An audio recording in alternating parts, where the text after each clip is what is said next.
Welcome, ladies and gentlemen, to this week's Friday Show. I'm Colin Alguire with World News. According to Ukrainian President Volodymyr Zelensky, about 4.5 million Ukrainian households are without power due to daily Russian attacks. The indiscriminate bombings is causing Ukraine's already troublesome power further stress. Civilian homes and businesses are the targets, not the military. President Zelensky was also quoted as saying, "The very fact that Russia has resorted to terror against the energy sector indicates the weakness of the enemy. They cannot defeat Ukraine on the battlefield, and therefore they are trying to break our people in this way." The power outages have Ukrainian citizens very concerned about a possible cold and dark winter. In other news, both sides of the Ethiopian civil war have agreed to a truce after 2 years of war. The conflict started after the 2019 Nobel Peace Prize recipient, Ethiopian Prime Minister Abiy Ahmed, launched a conflict that spiraled into a civil war. Ahmed promised the conflict would be resolved quickly, but that was not the case, as it stretched from November 2020 until November 2022. The war has left thousands dead and more than 2 million displaced. The use of torture, sexual violence, starvation, and the forced consumption of unknown substances has become common in Ethiopian society. That's all I have for World News, so now I'll head over to Rachel with National. Thanks, Colin.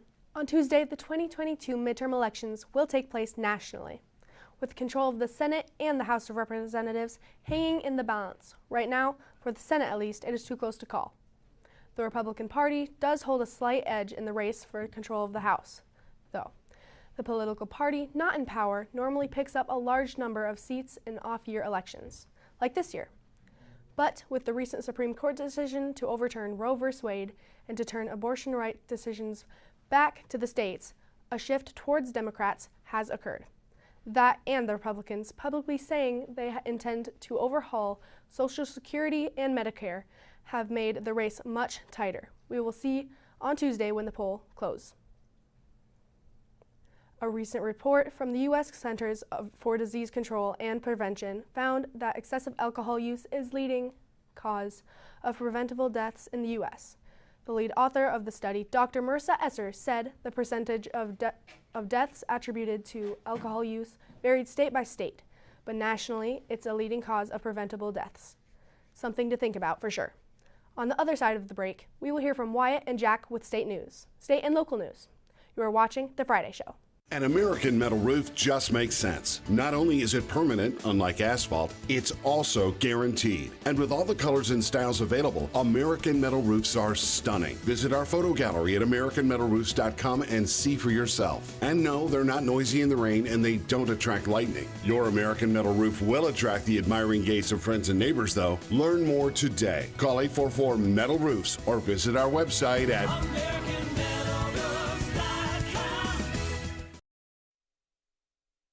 Welcome back. I'm Wyatt with State News. Before the midterm elections have occurred, candidate for Michigan Secretary Christina Camero has alleged voting corruption in Detroit. In a lawsuit filed against Detroit City Clerk Janice Winfrey and Detroit's City Board of Election Inspectors, Camero has claimed with absolutely no proof that illegal ballots are a problem in Detroit. She has claimed that this has been a problem in Detroit for years, again with no proof. In an interesting development, Ann Arbor has been voted as one of the top 10 cities in the United States which to retire. U.S. News & World Report released their 2022-2023 list of best places to retire, and once again, Ann Arbor has made the list at number 8. Ann Arbor is the home to the University of Michigan and the only Michigan city to make the list.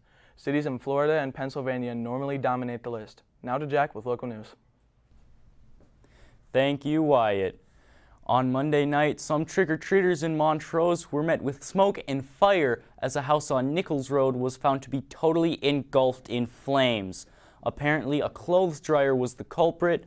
This is not a rare, as nationally almost 16,000 washer-dryer fires occur each year. And dryers account for over 92% of them. With the entire house and its contents destroyed, the school district is raising funds for the family who has at least one student in the school system. Prayers go out to the family in the hope that they can overcome this tragedy. As Rachel mentioned in the earlier national news segment, we have an election happening Tuesday. On the ballot in Montrose, we will see the same statewide issues of voting security, abortion rights, and legislative term limits. Locally, there will be races for mayor, the city council, and the school board. There's also a county-wide ballot proposal that aims to assist veterans. In Flint, Mary Copenny is planning to raise $15,000 to pay for Flint families to see the new culturally iconic film Black Panther: Wakanda Forever. Mrs. Copenny was quoted in 2018 saying, "Kids in Flint always see themselves portrayed in the media as victims. Black Panther gives Flint kids a chance to see themselves represented on the big screen as royalty and heroes. We wish her well in her efforts." After the break, we will go to sports with Noah and Owen. Montrose Orchards is a family-owned business located on Seymour Road, north of Vienna Road, that produces a delicious variety of fresh fruits. Check out Debbie's Kitchen, which features fresh baked goods and delicious sweet treats. Be sure to visit the Montrose Orchards Farm Market as well. In the fall, you can pick your own perfect pumpkin from our Pumpkin Patch 2. All this and more is at Montrose Orchards in Montrose, Michigan. Good evening, everyone. I am Noah Gross, bringing you a brief rundown of college and professional sports. A lot has happened in this last week of sports, so let's jump right in. Michigan and Michigan State played at the Big House in one of the most highly anticipated games of the year. Michigan went into the game favored by 21 points, and the Wolverines covered the spread by winning of a score 29-7. But that's not the big story of the game. After the game, Michigan players Jaden McBurrows and Glennon Green were attacked in the Michigan tunnel by 8 Michigan State players. As it currently stands, punishment may lead from anywhere to a single game suspension to being kicked off the team, and maybe even jail time for assault, as Jaden McBurrow's family is pressing charges. The story continues to develop.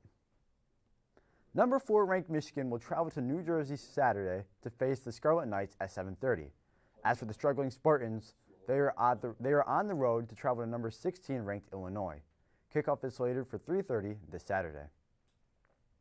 After their 6th loss this season, the Detroit Lions officially have thrown in the towel. They traded away their 2019 first-round draft pick, TJ Hockenson, along with a pair of draft picks to the Vikings, for a 2023 second-round pick and a 2024 third-round pick.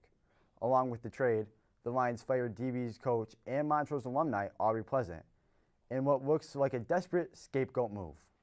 The Lions will host their divisional rivals in the Green Bay Packers from across Lake Michigan Sunday at 1 p.m. to hopefully try and pull their playoff hopes back into view. Well, that is going to do it for professional sports. Owen, what do you have for us for hometown sports? Thanks, Noah. Our very own varsity football team is currently 7-3 on the year and are now in the Division 7 district finals. The Rams hosted Cass City last Friday and outlasted the Redhawks by a final score of 28-14. The Rams started off hot and were answered by the Redhawks early. Entering halftime, the Rams led 20-7. The Rams held off Cass City in the second half and scored a touchdown in the fourth quarter to seal the win. Owen Emmendorfer was named Offensive Player of the Game. My colleague Noah Gross won Defensive Player of the Game. Wide receiver Brandon Horton won Special Teams Player of the Game, and your blue-collar player of the game was Michael Stevenson. Tonight, the Rams will take on the Elkton Pigeon Bayport Lakers at home in the Division 7 district final, and it's going to be a great game.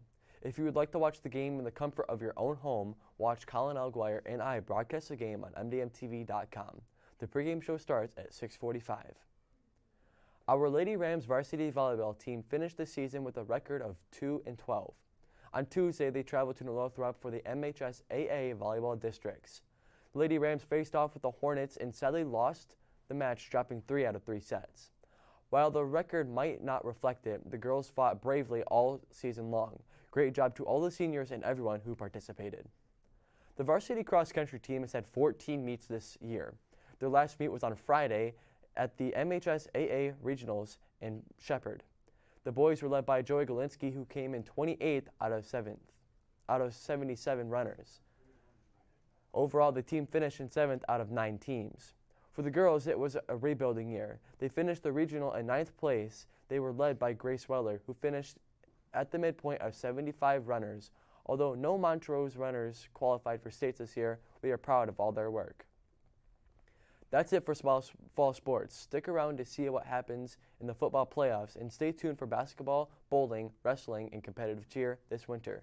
We will keep you up to date on all Montrose sports as snow flies. That's it for Hometown Sports. Now to Aiden for your daily announcements. Hello, I'm Aiden with this week's school announcements. The deadline for senior pictures to be submitted to the yearbook is December 1st. Look at the Class of 2023 Google Classroom site for directions as to how to submit the picture.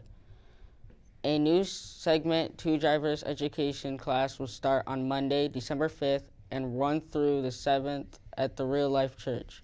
The cost of the class is $60. See Mr. Lenny for a contract, and a special thanks to Miss Messing and the National Honor Society for putting up the posters on lockers recognizing students of their activities, broadcasting, student council, quiz bowl, and link crew. Well, those have been your announcements. Now to call in for a final word. Thanks, Aiden, and thank you all for tuning in. Make sure to visit the NFHS network to watch Owen Lytle and I broadcast the game tonight. It's going to be a good one. With that, on behalf of the entire MDM-TV crew, I've been Colin Alguire for the Friday Show. Thank you, and good night.